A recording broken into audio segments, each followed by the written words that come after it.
Namaskar. My name is Anuradha and I'm here on behalf of the Gnostic Center from Delhi.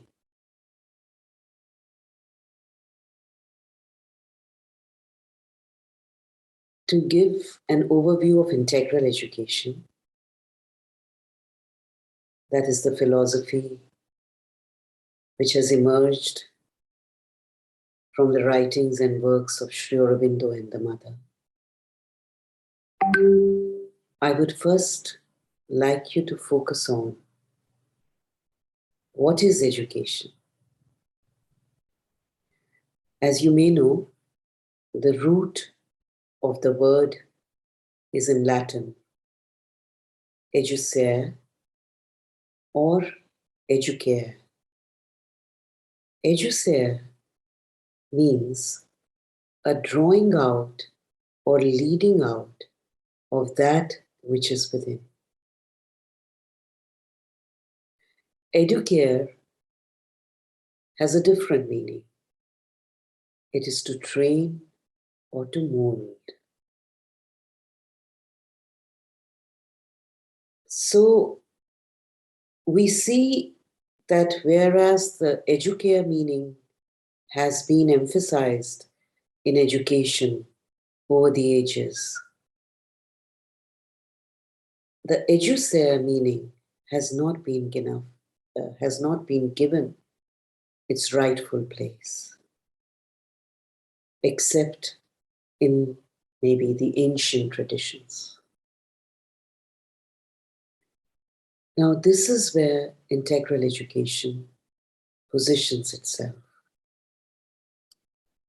It doesn't mean that educare is not important, but the central core is to draw out that which is within, and then around it to train that which is without.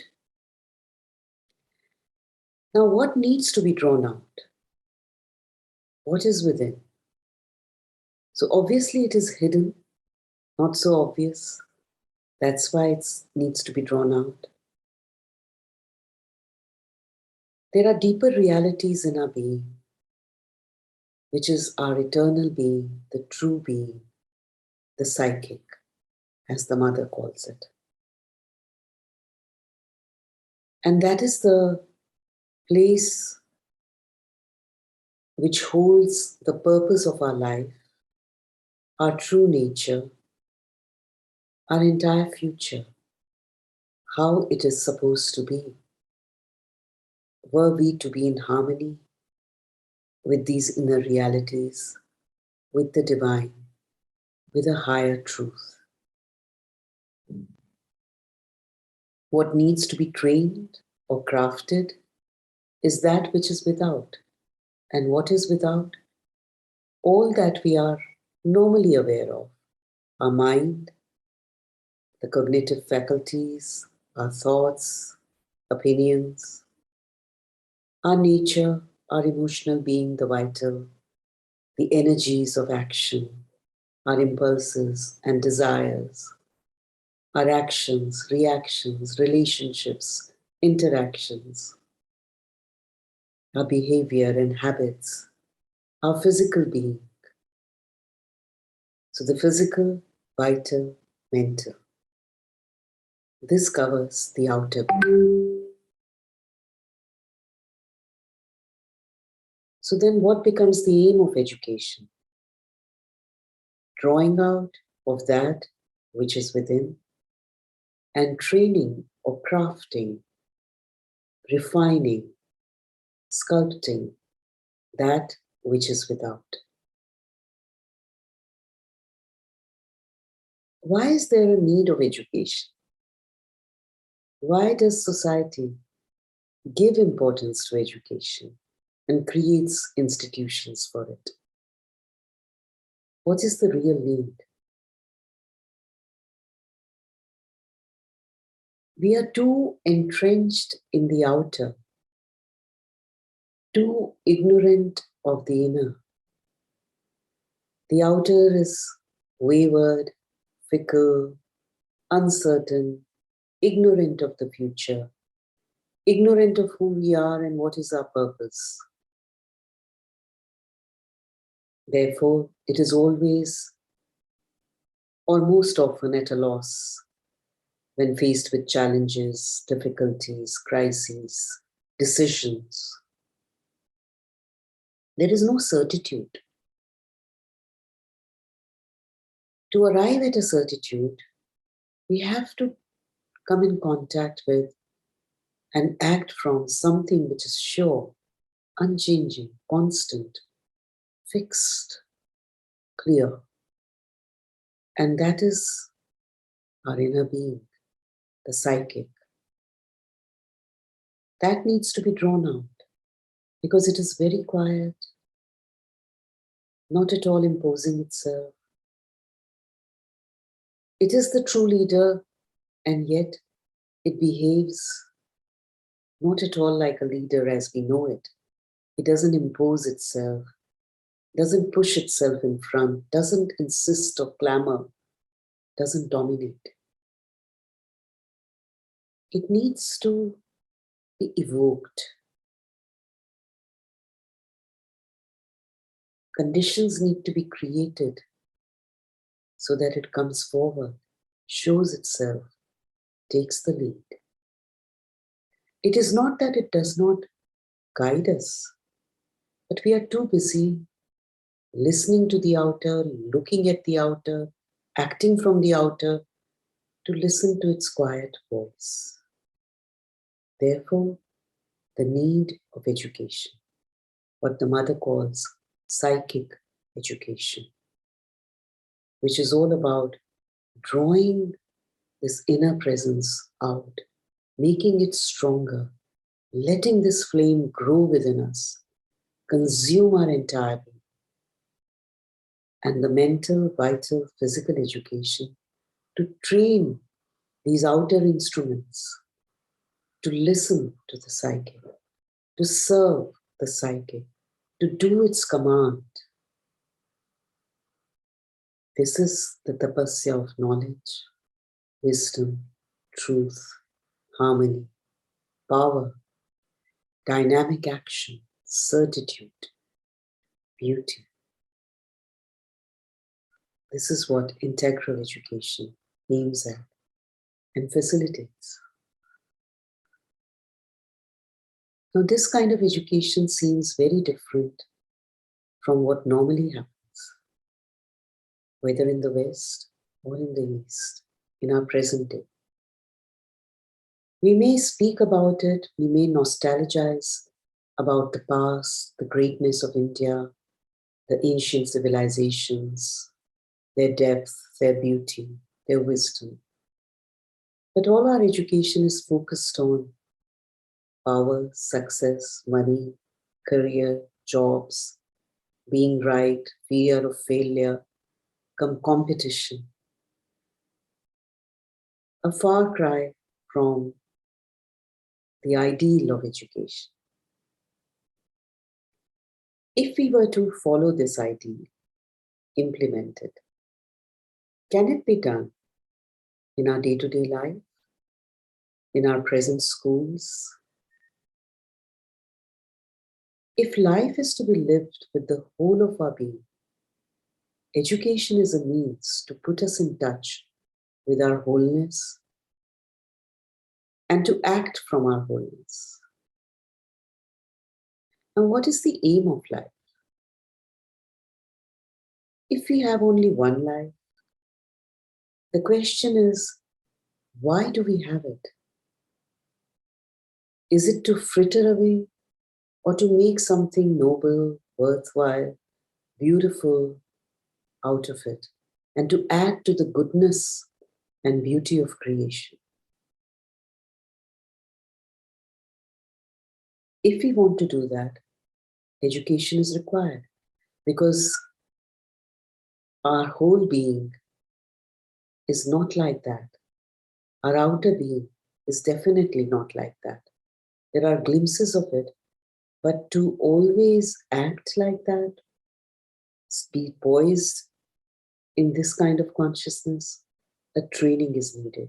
And then to draw upon the inner resources, a training is needed.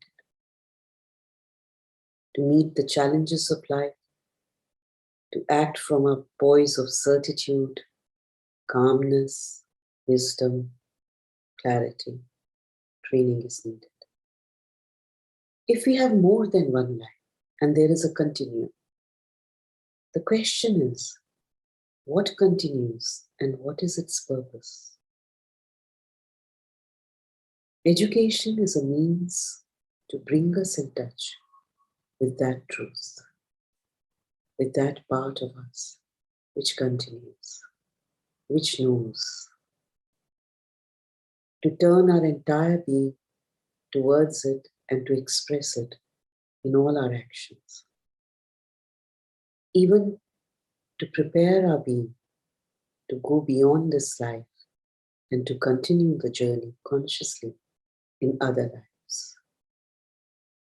This is what integral education refers to. Who can provide such an education?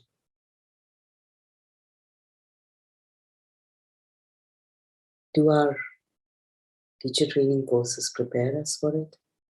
The B.Ed, the M.Ed, doctorate, do they prepare us for it? And were these degrees needed by the Vedic rishis who were walking the path and preparing the students to do the same? Not at the cost of the outer excellence, please remember. Because the kings used to send their children to these rishis, not just to learn meditation, obviously, but to learn about all of life, to learn the art of ruling even. So there was an integration between the outer and the inner, which we have somehow lost.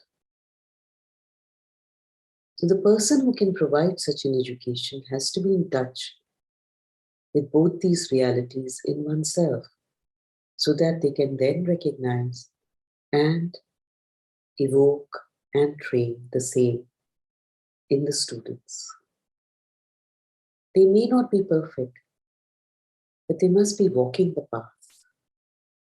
Be aware of this entire scope, not just theoretically, as a book you have read or a workshop you have attended, but as an experience you've had. And you can tap into that, just like as parents or elders. If a child comes to us with a life problem, it is only because we have experienced that we can draw upon our wisdom and give some advice, guide. Similarly, to be able to do this, we have to be able to draw upon our inner experience of working on ourselves to be able to guide anybody. Now, what place does contemporary education have in it, in this journey? Do we need special schools, special institutes? At one level, yes. To do really justice to it, yes. But then, hardly anybody would begin. So a bridge has to be created. Anything and everything can become a means to practice it, to prepare ourselves for it, to apply as much of it as we can. Aurobindo has said, all life is yoga. And both Mother and Aurobindo have emphasized the extreme importance of the change of consciousness, change of nature, not by withdrawing from life, but by being engaged in life and doing everything from a deeper voice, with a self-mastery, a self-awareness. So all the problems that come, all the relationships, all the questions that come to us every day, we can refer to this inner reality within us, find an answer, and try and act from it. We can become aware of what happens in our being, what are the contradictions, and how to harmonize them. What is the ideal that we want to serve, and how far is our behavior, our emotions, our desires, our aspirations from that ideal. So this is a whole journey. So integral education begins with myself first.